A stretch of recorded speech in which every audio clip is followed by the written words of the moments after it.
At 44 years old, my friend Jason did something most wouldn't even dare to do. He walked away from a career as an electrician and started over in real estate. Now, instead of working in government buildings and top secret facilities, his income depends on something completely different: his ability to talk to people. As technology gets better at doing the work, our ability to connect with actual human beings may become one of our most valuable skills we have. So I wanted to know, can a human connection actually make you harder to replace? He tells us that, and at the end gives us one piece of advice that I think most of us actually don't want to hear. So let's get into it with Jason, like better with a V. Just the Guys Podcast. Classic men changing the world. So let's start off with this question. When you hear the word success, what does that mean? Calm is the first word that comes to mind. Yeah, the ability to be calm during life's, troubling times and problems. Yeah. If you're able to be calm, then that I would consider that successful. So why'd you go there? Because a lot of people do kind of equate success to money or some other form, but why calm? Well, I mean, you can still equate it to money, and so if you have enough money to remain calm, and when troubling times come up, like money is a big factor into whether somebody can remain calm.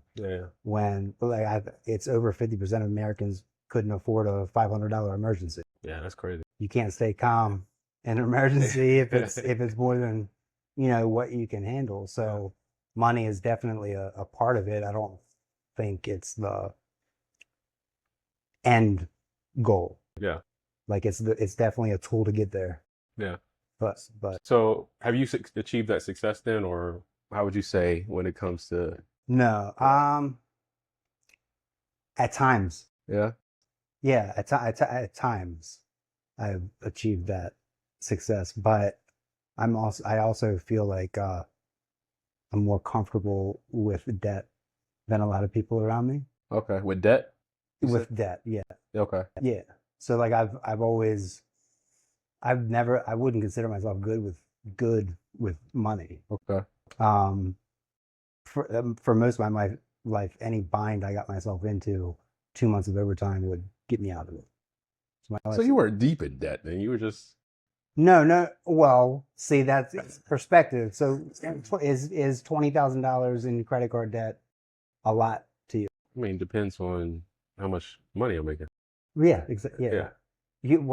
Yeah, that's that. Yes, that's true. That is true. That is true. It depends on how much money you're making. I only feel successful sometimes. Okay. And that's been at every level of my life. I'm 46 now. Like, so even when I was making far less, there were still times I felt successful. Yeah. And it wasn't necessarily all financial things that made me feel successful. It was the people in my life, the people that wanted to reach out and say hi, like, you know what I mean? It's I feel like success, even at a high level, if you were to ask Elon Musk, world's first trillionaire, I'm pretty sure he just said something about money not being able to buy happiness. So I'm sure even if you asked him at that high level of dollars, it's still a peak and valley ebb and flow as far as feeling successful. Yeah, so would you say success is not a monetary term? Monetary, but also it's kind of ongoing. Like it's not a destination. It's it comes in waves, peaks and valleys. And that's even somebody at that high monetary value status would say the same thing. Yeah. That's why Elon Musk even bothered to say money doesn't buy happiness. He's fully aware that he's the world's first trillionaire. And I mean, within... Well, why do you think people miss that though? Because money buys time. Money buys the time to find happiness. Okay. Yeah, money finds the time to... So that is where it comes into. Money buys the time to find the things that are important to you, the things you want to care about. And then those things, if you dive into them excel at them or even involved in them, you'll feel successful. Yeah. But the money bought you the time to find that thing. Okay. Because all right, so we're going to talk about money in a minute because I actually wanted to ask you that. Like, what is money? But before we do that, I actually want to go back to how we met. I called you. I cold called you. You're Yeah. a complete stranger. And I wasn't sure how to pronounce your first name, so I called you Mr. Patterson. But yeah, no, you had listed your house, and it didn't sell, so it expired. And that's one thing I do is when listings expire, I find the owner and I call them. Yeah. Been cussed out a lot, been hung up on a lot, you Yeah. know. But you're one of the examples of positive outcome of Yeah. cold calling strangers. So a realtor calls me and becomes a friend, right? I think I put this in your Google review too. Remember what I said? But going with your gut. Yeah. It was just a vibe. It was a vibe. It was a vibe. No, yeah, I do, because I remember asking you what you meant. Yeah. And that's what I remember asking you what you meant, and you said, I don't know, it was just a vibe. Yeah. I was like, yeah, no, that's what I'm asking. And it's hard to describe because you just summed it up as a vibe. Because I was actively interviewing agents, and there was quite a few that came by. Pretty sharp people, that came by, and then you walked in. I don't know, man. It was a vibe. Like you walked in, said, yeah, we can sell this house. We could put a plan. I mean, everybody said they could sell the house, but yeah, they're not going to say I can't sell this house. Hire me. What's crazy though, we went through two offers. Yes, right? The second offer. Yes. The second offer closed, but we went the first time. I could only get it was barely. I got one offer, and so the second offer that came in ended up being over our original list price. I'm telling you, I was so happy. Yeah. Bro, you saved Christmas. It ended up being, so it was, you listed for, I want to say 360 or 360. No, we listed. So we ended up after the first offer fell through, we dropped it down to like 345. Yeah. And got the offer for 375. 375. Ended up closing, yeah. And it did save Christmas, even for the buyer, because remember, that was a surprise for her kid. Her kids didn't know she was shopping for a house. Yeah, so it happened for her plans were on Christmas Eve to take her kids to the new house. Yeah, so that whole thing ended up working out. I mean, the way you want it to. Like, that's the best. Yeah. That's the whole reason, at least for me anyway. That's what drew me to. I mean, real estate's a 180-degree turn from me. Yeah. It's because what were you doing before? I was an electrician for 17 years, and then that got me into automation for 10 years, which is it's electricity just on a lower level. It's temperature and lighting control through software. I didn't know you were in automation. Yeah. I had TS government clearance. I got to work in all the cool buildings at Really? headquarters, Quantico, Department of Commerce, NIST, National Institute of Seriously? Technology. Yeah. I didn't know that. Yeah. At what age did you make that change first? 44 years old. 44. Yeah, 44. And you're how old now? 46. It's 46. So walking 20 years ago, right? Yes, yeah. But how valuable has that skill been for you as far as being able to communicate with people, talk to people? I mean, it's more valuable than it's in my top 3 favorite things to evolve in. Okay. Is being able to talk to people. So what do you do to improve? Do it more and more. Yeah. I don't have I can't think of a specific, like, I said that wrong thing, say it differently this time scenario, but I mean, I've had people that have only met me once and I've never heard from them again. Yeah. And then I have people I've talked to that are friends now. Yeah. So it's about finding my either or. It's just like I can't say that. I was too quick to say that. It's not complete. It feels like that. Right. But then, like, somebody I talked to a year ago would reach out about a house. Yeah. So I can't say it's either or. It does feel like that sometimes though. But that, I mean, I think that's part of the process of I'm actually now trying to get in where I fit in. Yeah. Whereas I didn't have to look for it before. I just Gotcha. I knew where I was going, what I was doing. Yeah. So, I mean, a lot of, with technology, AI, I think a lot of those that soft skill, people skills have been lost, but you're starting to pick them up now or see that they're more valuable. So I had them before. Yes, I am starting to pick them up. That's fair. Yeah, I'm starting to pick them up Well, you're seeing now. much more value in them, I would say. Yes. Yeah. Now, do you think that is going to go away because of like AI technology as we move forward? It's Mm-mm. like this digital age, or what do you think? No, I think a human connection will always be desired at some point. I think AI will actually help. It might even help with that because so we were social people all the way up and until the mid to late 90s, early 2000s. You talk to your friends by going to meet them. You uh met your neighbors at the local, but like you had to go out and be social to Yeah. have a social life. And then with the rise of social media, we got that feeling of the social life just through commenting, Yeah. liking Yeah. our friends. But it's been 20 years Yeah. now. So there's people that we haven't seen in 10 years that Yep. we used to be good friends with, and now we only Yeah. talk to on Facebook or Instagram. So for a while, I think as a society, we still felt that human connection. Yeah. And now 20 years later, it's starting to realize it wasn't as genuine Yeah. as being actually. So It's crazy how long it took to realize that, though. yeah, I mean, it's kind of like any other technology. Do you think the pandemic kind of accelerated that, or Except, yeah, 100%, yeah? yeah. Because before that we had the option. I think that probably the pandemic probably opened up a lot of our eyes to the fact that we weren't actually being social. Yeah. You know what I mean? Because before the pandemic, we always had the option to go out on Friday night to meet friends, Yeah. regardless of what you were doing. But then the pandemic happened, and it was like, no, you can't go meet your friends. Yeah. And so I think a lot of people started looking at their social life a bit differently after the pandemic. Yeah. Yeah. No, I agree, man. But I've never been like a social person, but I always valued like the human connection. I Yeah, always thought it was like genuine, So you won't see me like on top of the bar, you know.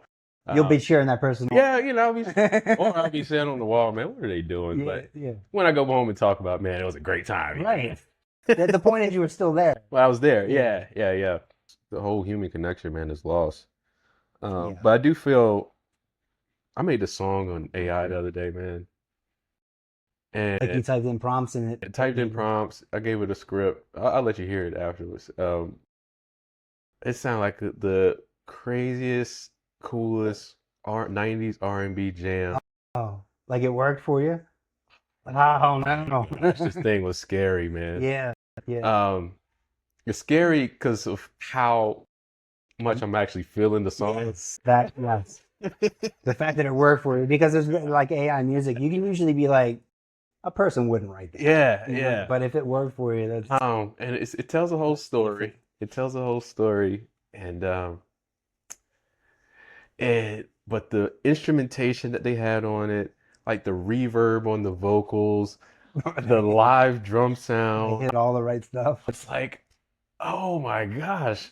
But I do, even with that, I do still feel that that authentic art is eventually going to make a comeback because the live instrumentation, the ability to, go back to a concert. I mean, you can go to a concerts now, but that is going to be what's craved in the very near future. What do you think about that? So it always is.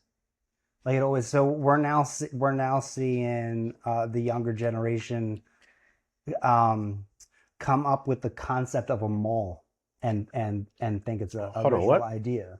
Like what if all of the online stores we shop at just had a building we could go to physically? Is that what they're saying?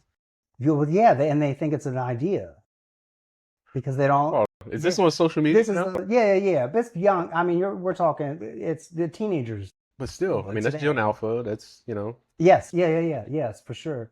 They're because like when I was a teenager, the mall was where you met all your friends. Yeah. And it's not Unless you lived in the South, then it was Walmart. What's up? The Super Walmart though was the big Super- one. It was the big one. It's 24 hours. But so like literally the mall I would meet friends at is right down the street. It's no longer a mall. It was Carrolltown Mall, and now it's I mean there's might be a BJ's there. It's a shopping center. Yeah. It's not a mall Yeah. you go into with a record store and an arcade. Well, it's crazy. So kids are coming up with the idea of malls now. Yeah, because they're used to, I want this thing. I go to this website and buy that thing I want. So they're like, how cool would this be if there was just a building I could drive to buy this stuff? I feel like we're in And that it's like, generation. that's a mall. I feel like we're in this generation that's kind of like seeing both sides of this. Like we grew up with the technology, like because you grew up. At least I know when I grew up. You're older than me. Like we didn't have cell phones. We didn't have a Right. phone until I was a 21. I was a freshman in high school. So I was, Yeah. I was 21 when I got my first cell phone. Yeah, so I was a freshman in high school when the idea of phones being accessible to even kids, you know, And then camera phones weren't even, Right. that was just phone. yeah. You got another 5 years, 6 years before camera phones. Yeah, And then because it was being recorded. And what's crazy to think about that, man, September 11th, the reason we have no cell phone footage of it is because there was no cell phones on cameras. I mean, Yeah. no phones on cameras. Yeah. I mean, phones on, But they the still same made, thing. they still made calls to their No loved phones ones. on cameras. No cameras on. Cell phones weren't that good. They still made calls to their loved ones. They made whole documentaries. Yeah, man. So, but I feel like we're in this generation though that has seen like that. It's almost like we're seeing the cycle, a full spin of the cycle. I don't know if every generation experiences that. And I mean, I don't know, but I think there was a reset in generations that experience it, and it would be with our generation. So you're an older millennial. I'm the youngest of Gen X. Yep. So it's, I mean, we might as well be the same yeah, generation. For every generation beyond the internet, that cycle you're talking about is just a little different now. yeah, So that the generation that got split with the internet, boomers and Gen X, will probably be the biggest divide as far as technology goes and generations goes that we've seen. yeah. But I mean, I think the social concept, like the whole idea, for you to say that the idea of malls is making a comeback, Yeah. Well, there's the human connection is missing. because we used to go to malls growing up, Yeah. right? And then you see this strip mall idea, more scattered, Facebook, online, virtual calls, everything. Now we're going back to, hey, let's go to the mall. Yeah. Was that? I mean, you used to go to you wanted a CD of your favorite artist. Yeah. You used to go to the record store. You knew the dude Rob that worked there. Yeah. And you know what I mean? Yeah. I'm looking for this album. It was the transaction of purchasing any good or service. There was a human interaction there. That's not there now, and we're starting to see the craving of that, just like everything else retro that becomes popular. Again, only I think is a little more significant because it has to do with like human spirit and connection more than fashion and fads. Yeah. All right, man. Money.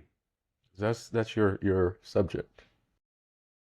That's amusing that you feel that's my subject. Why? So I'm into Bitcoin. Yeah. I'm pretty. Hold on.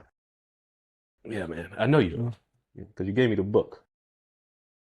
I had to bring it here. Nice. This is my prop for this interview. I almost brought software. Yeah. So that's that's fair. But money is my thing is specifically Bitcoin. Yeah. Because what is money? In 1971, 4 bars of gold could buy the average American home. Mm-hmm. In 2026, 4 bars of gold can buy the average American home. Hold on. Yeah. Is that true? It might be 2 bars of gold. I might be off on the bars of gold. Yeah, but still, like, but it is the same amount of bars of gold that could buy the average American house in 1970 can buy the average American house I did not today. realize it. Yes. So the only thing that changed is the U.S. dollar valuation. Mm. Is the only thing that changed. Wow. And the only reason that's the only thing that's changed is because nobody's printing more gold. Nobody's printing more houses. So people think inflation means the inflation of prices, and that's only a percentage of it. Yep. It's really the inflation of money supply. Yeah. So over 80% of the US dollars currently in circulation were printed in the last 6 years. Oh, That's almost all of it.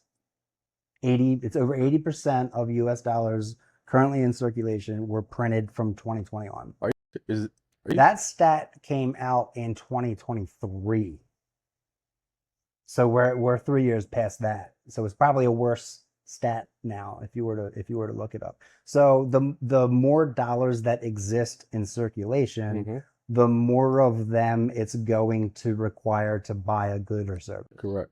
So that is a big part of why people see prices rising. The prices are only rising in US dollar. The price of real estate has skyrocketed because we're pricing it in US dollar. So if it was priced in gold bars, the house costs the same now as it did in 1970. If you value it in a hard asset, yes, yeah, and so that's where Bitcoin comes in. Yeah. So how did you get the Bitcoin from, or I guess that realization to Bitcoin? That realization came after Bitcoin. Okay. So I learned more about money and finance and how the financial world actually works from learning about Bitcoin. Okay. More than life, credit cards and stuff like that. Yeah. So what was the lesson? What did you? It was the realization that, again, the government, the state is the problem. So there's a chart that I'll send you. It shows the world reserve currencies from like 1500 on. So it's got France and Spain in there all the way up to the US dollar. And all of them have lasted, give or take, 100 years. And the US dollar is like at 110 years. And it's human nature for centralized power, when they get the ability to print money. So like, why not do it? There's no argument against it. Yeah. Especially if the only risks are 100 years away. Like nobody's gonna, let's print the money now. Yeah. We're not gonna see the effects for 100 years, So I guess the issue is not really the money itself, but it's the centralization of the money, like this, you coming up with a centralized bank. Yes. Yeah, 100%. That is the problem, and has been the problem throughout human history, and will continue to be the problem if our money is not backed by anything other than the Federal Reserve telling us what it's worth. The dollar used to be backed by gold, though, right? That ended in 71. Okay. I am actually shocked at how many people don't know that. Yeah. There's a lot of people today, if you just randomly walked up and asked, what's the dollar backed by, they would just say gold. Yeah, yeah. So that's what makes it fiat. Yes. Okay.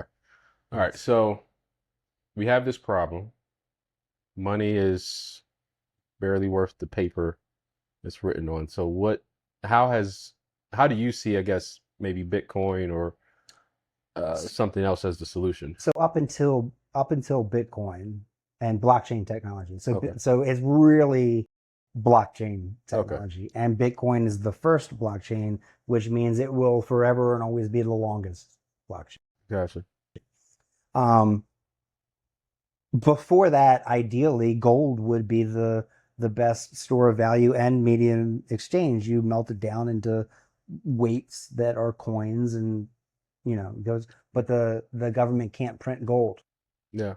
The government can't. That is the reason that Nixon severed the dollar from the gold standard in 71, and so that the government can print it to lower interest rates to get people to buy. Oh, we're in trouble. Raise interest rates, print more money, lower. It's the whole system that eventually it's a house of cards. It's just a very long drawn out one.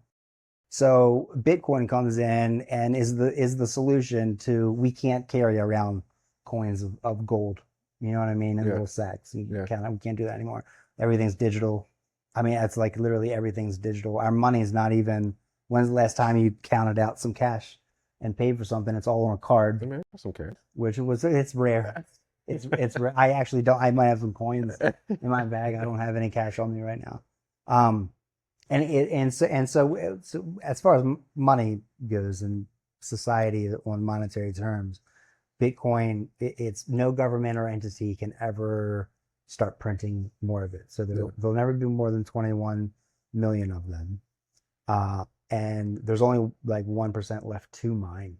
So, but because of that halving that happens every 4 years. There's 1% left to mine? Yes. So 99% of all Bitcoin has been mined. Yeah.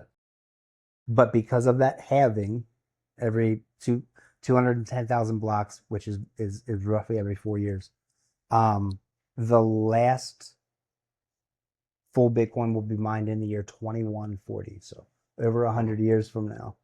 Wow. So it's a hard asset. Yeah. That we know the mining schedule, the release schedule of for the next 100 years. So is there any way that will accelerate though, especially with faster compute, or is that hard? So no, there is no way for that to accelerate because there's a difficulty adjust in Bitcoin that's actually unique to Bitcoin's blockchain. So if all of so it self raises, it's like we're on level 1 now, we're going to self go to level 2. So with the Bitcoin network, if all of the miners dropped off of the network but one, the difficulty adjustment would kick in, and it would still take an average of 10 minutes for that one miner to hash a block together. That's a huge difference between Bitcoin and other cryptocurrencies, is that difficulty adjustment. So when it came up, who came up with Bitcoin? The name he or they go by is Nakamoto. Yeah. Satoshi Nakamoto. Okay. So that is the biggest, at least for me it was the biggest hesitancy into looking at Bitcoin because it's this mysterious creator. A lot of people are like, it's the CIA. So the hash algorithm that the Bitcoin network uses, it's hash 2, there's a number, I can't remember, 252. That hashing algorithm was created by the CIA. For many other. So SHA-256? Yes. Yeah. Thank you. Yes. Yeah. Okay. So that's the hashing algorithm the Bitcoin network. And that hashing algorithm was invented by the CIA for cybersecurity purposes. Yeah. So that one little fact makes a lot of people, because of the mystery around. So there's a book called Kicking the Hornet's Nest, and is a collection of all Satoshi Nakamoto's forum posts, emails back and forth when he was programming. Yeah. Is he arrested? We still don't officially know who he is. Is he alive? No. We still don't officially know if he's alive. My opinion is that Satoshi Nakamoto was a gentleman named Hal Finney, and he passed away from LDS in 2014. All right. Yeah. Maybe I should edit that part out so they might know. No. Everybody. Yeah. Everybody all eventually. Right. Anybody that is curious about Bitcoin will eventually run into Hal Finley and who he is. They've even named the halvings, the Bitcoin halvings that happen every 4 years. The Bitcoin community has named them Hal Finnings. Halvings. So his name is Hal Finney. Yeah. So it's him being Satoshi is not it's a very wide spread opinion. Yeah. And you believe that is him? Yeah, because he was the first one to communicate with Satoshi Nakamoto. Yeah. So it's like, it only makes sense if you create this network that needs transactions, you're gonna have to transaction with another wallet. So you're gonna do it yourself the first time. Yeah. And then Hal Finney is the first person to correspond. Yeah, yeah. It's like all things do point to him being Gotcha. Satoshi. So you got to hide from the government somewhere. If you go into the Bitcoin community, you'll be able to find 10 people immediately to disagree with me So- and say it's somebody else. But Yeah. that's where I'm. So what is the Bitcoin community like? What is, are you guys I trading guess- trade secrets or No, when to buy, not to buy? Not really. It's really it's on X, formerly known as Twitter. Yeah. Like that's really So it's like Black Twitter. yes, You have a Bitcoin Twitter. Bitcoin Twitter. Yeah, it's Bitcoin. It's Bitcoin Twitter. So you know Black Twitter. I do know Black Twitter. I'm on there undercover. I don't want to. I don't mean to be rude or anything. You know, you're my friend. You, I would think you had a black wife. That's funny. My wife would say I have a black wife.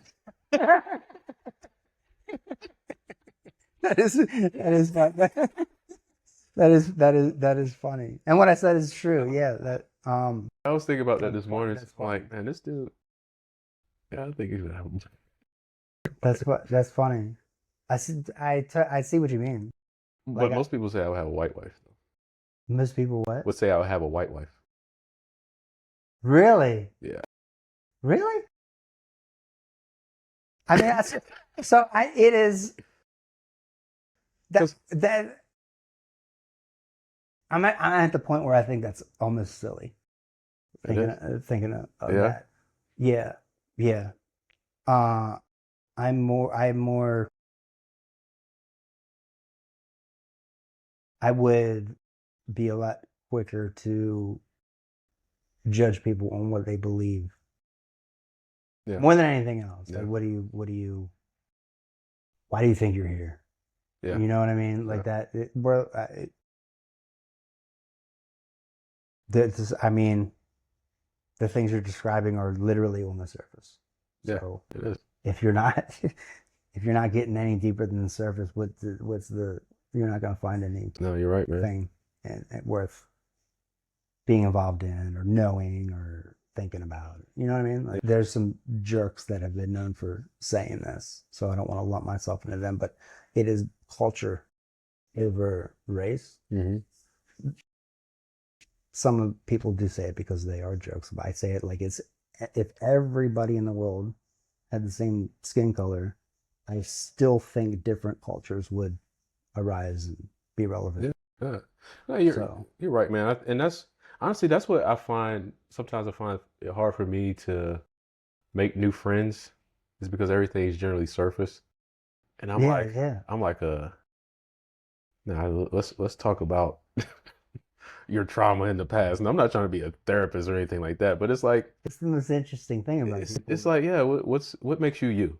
Yeah, exactly. You can't get into what makes somebody them without touching on their trauma or the things that make them uncomfortable. Because without those, what are like? Yeah. You're just gonna sit there and talk about all the things that make you comfortable and successful. Like Yeah, man. the real meat of a person is in their failures and the things that make them uncomfortable, and that's where the best. That's where you get to know somebody. Yeah, you're 100%, man. Yeah. But I don't have any failures. I'm just like this guy.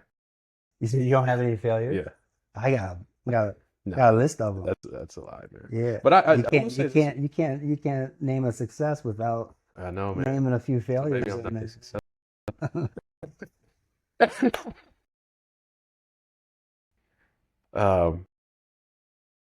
I think here's what it is. I was the oldest growing up, straight A student.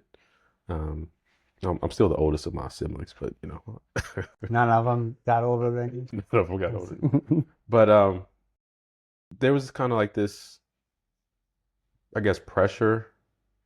Maybe it wasn't even real pressure. It was just kind of a sense that I felt that I had to do everything right. I had to, couldn't be wrong Be the about example. anything. Yeah, I had to be the example. And I think that led to me hiding a lot of my flaws.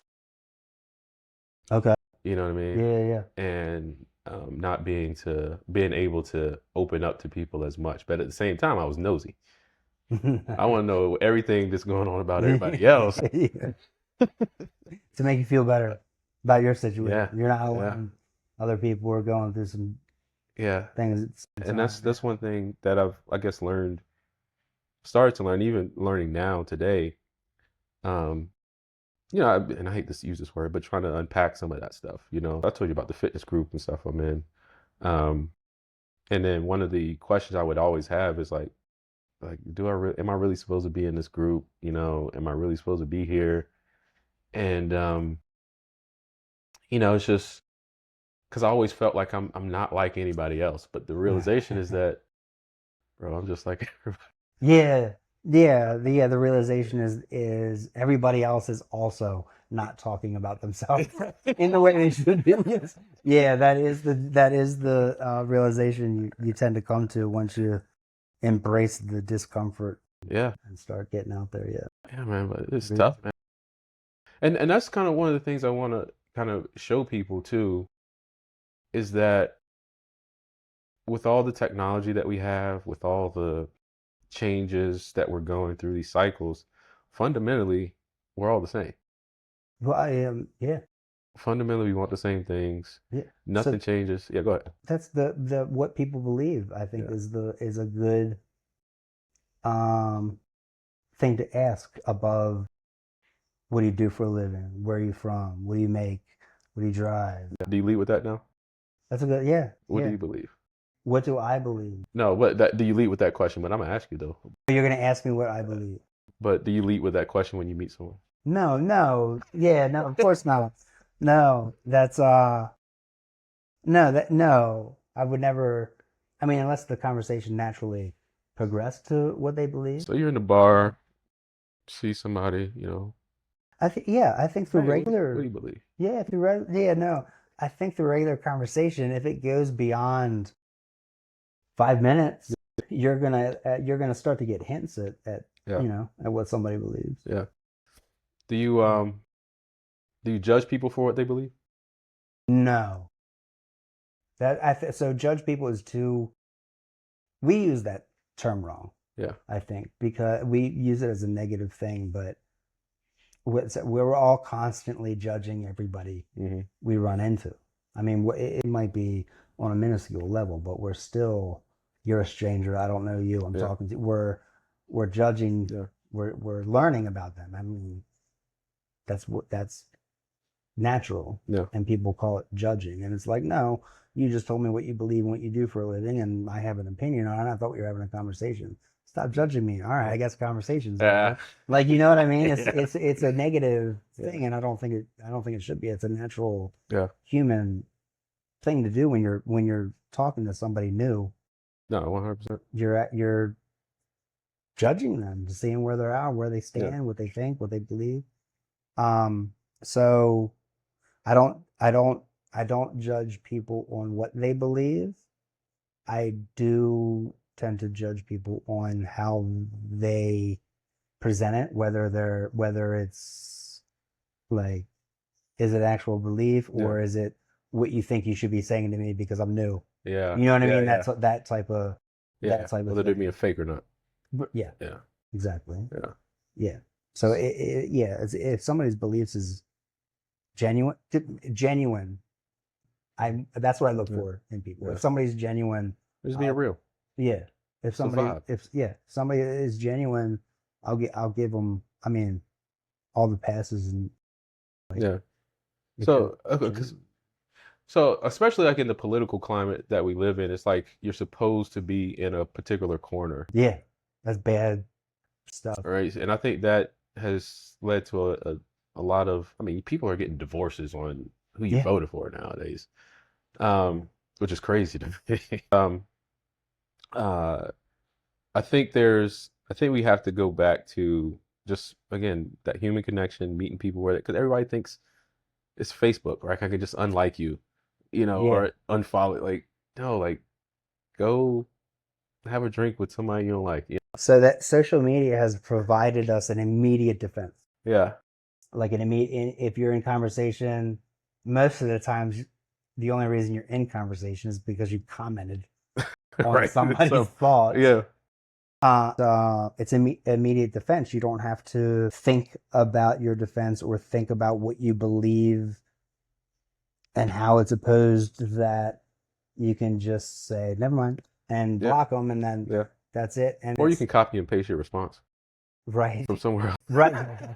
That's true too. You know? That's actually worse, I think. Yeah. That individual and their mental capacity to be social. Yeah. I think copying and pasting a response would actually have a worse result than blocking the conversation altogether. Could that be why we don't see as many in-person or it's challenging to have in-person interactions because most people, I can't think about what I want to say next, or because in real time it's like, no, you're here, it's live, game on, you know. But on social media, Instagram, you can see the comment. Oh, let me think about it. Maybe even let me plug it into ChatGPT. Or what did somebody else say about? Oh, let me copy and paste this, and I'm gonna respond. You can avoid every single discomfort of a conversation if it takes place on social media. If you can't think of a response, walk away, block it.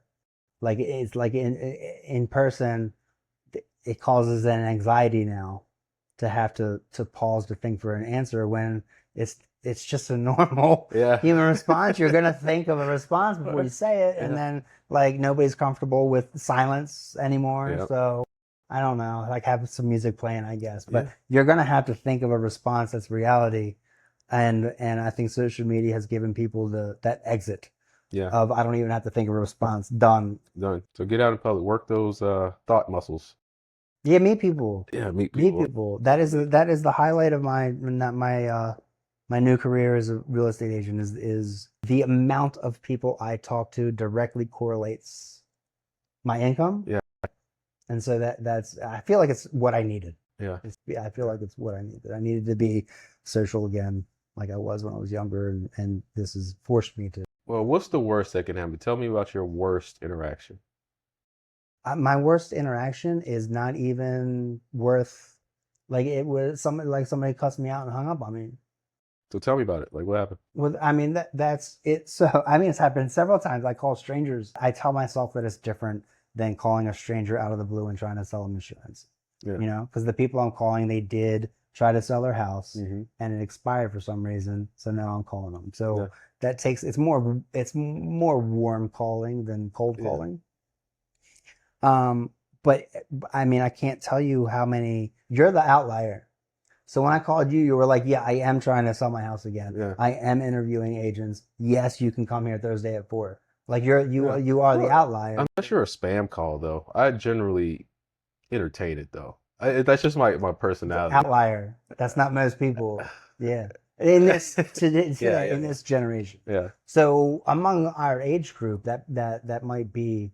But there's 30-year-olds that own houses now, so I'm calling. You know what I mean? 30-year-olds that would prefer a text.